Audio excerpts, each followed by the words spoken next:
Daf Yomi.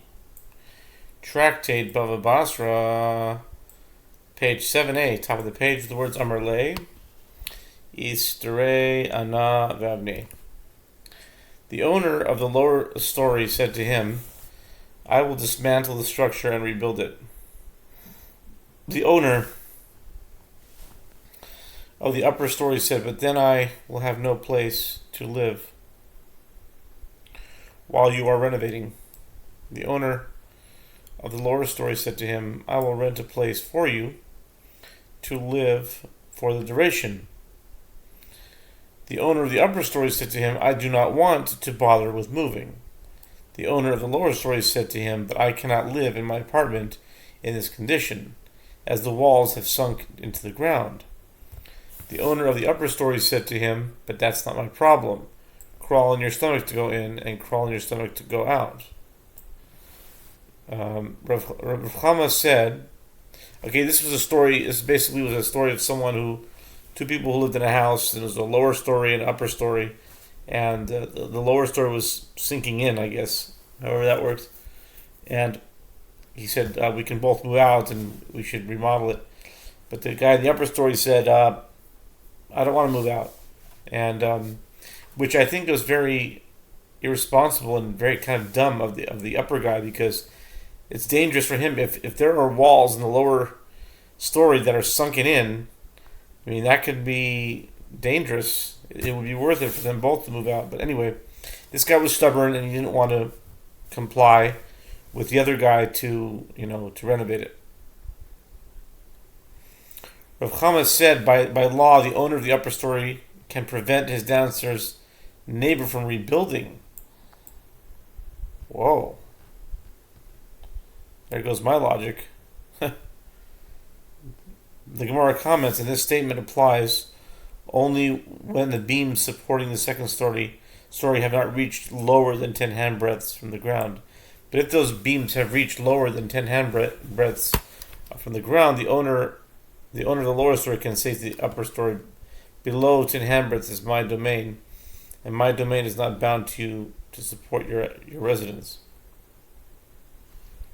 Okay, anyway, the Gemara further comments, and this statement, that the owner of the upper story can prevent his downstairs neighbor from rebuilding, applies only when they did not stipulate with each other that if the house sinks, they will rebuild the house anew. But if they made such a stipulation, that's obvious. Okay, but anyway, with each other, they must dismantle the house and rebuild it.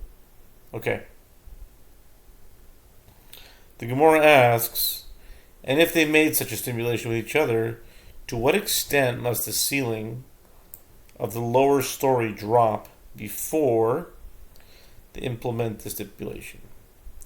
The sages said before Rabbah in the name of Marzutra, son of Rav Nachman, who said in the name of Rav Nachman, like that which we learn in a Mishnah in 98b. If one takes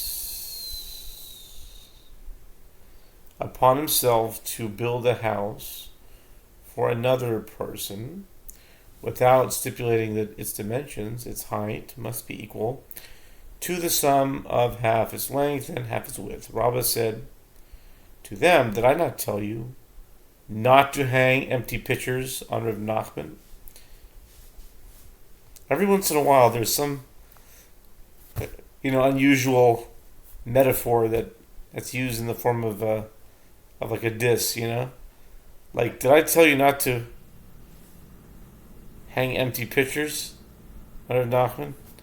I mean, it just seems like so unwarranted. It's like they're talking normal and all of a sudden this like shtuck comes out there, Anyway, meaning not to attribute foolish opinions to him. Rather, this is what Rav Nachman said. As people normally live, and no more.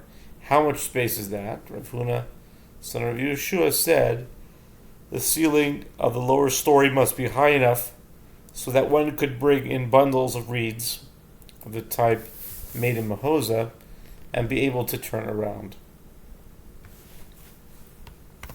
It is further related that a certain man built a wall outside the windows of his neighbor. The neighbor said to him, "You are blocking the light with your wall and darkening my house." The one who built the wall said to him, "I will seal your windows here and make new windows for you in your wall, above the wall that I am building." The neighbor said to him, "By doing so, you will damage my wall." The one who built the wall said to him, "I will demolish your wall until the level of the windows and rebuild it, and then I will make windows for you in the new part of the building above my wall." The neighbor said to him, "A wall that is old at the bottom and new at the top will not endure." The one who built the wall said to him, "I will demolish the wall until the ground and entirely rebuild it, and then I will make windows for you in it above my wall." The neighbor said to him, "One new wall in an old house will not endure." The one who built the wall said to him, "I will demolish your entire house and put windows in the new building that I will erect in its place." The neighbor said to him, "But in the meantime, I will have no place to live." The one who built the wall said to him, "I will rent a place for you to live." The neighbor said to him, "I do not want to bother with moving." Rav Chama said, by law, the neighbor can prevent him from building the wall. The Gemara asks, this case is identical to that case. This case is very similar to the previous case of the owner, Hainu Hach. What's the gematria of Hainu Hach? 106. Hainu Hach. Okay.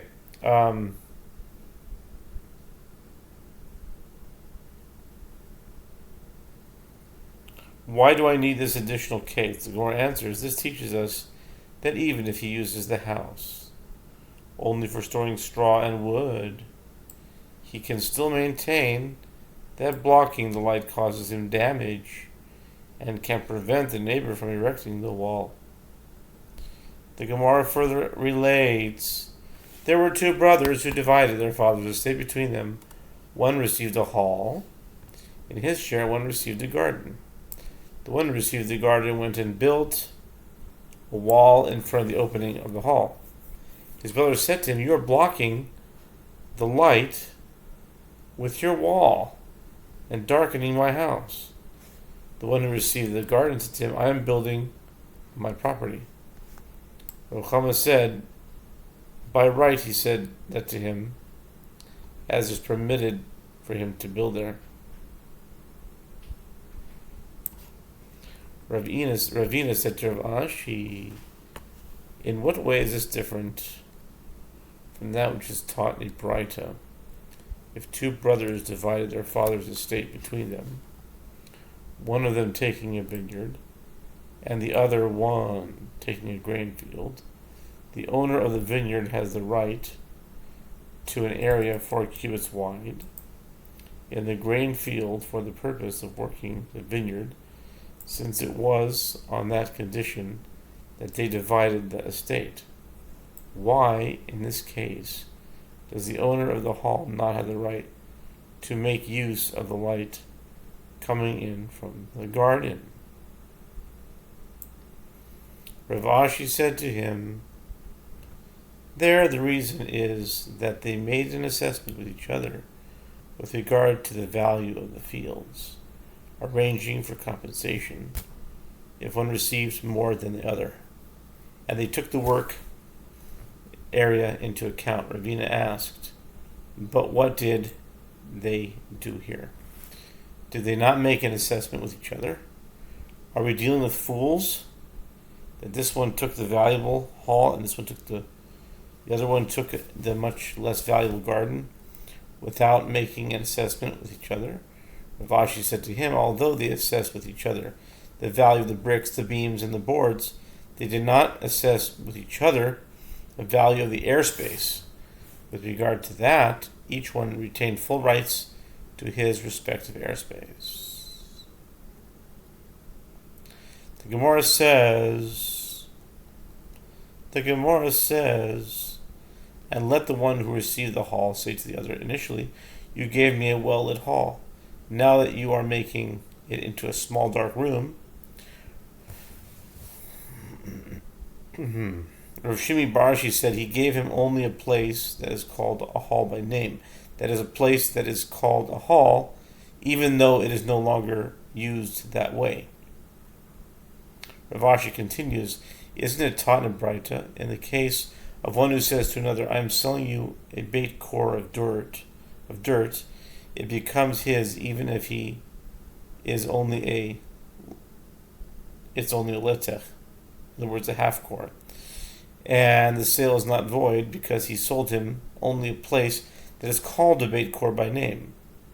The Gemara comments, and this ruling applies only as long as the land he is selling him is actually called a beit core. Similarly, if he says to him, I'm selling you an orchard, it becomes his, even if it lacks pomegranates, because he sold him only a place that is called an orchard by name.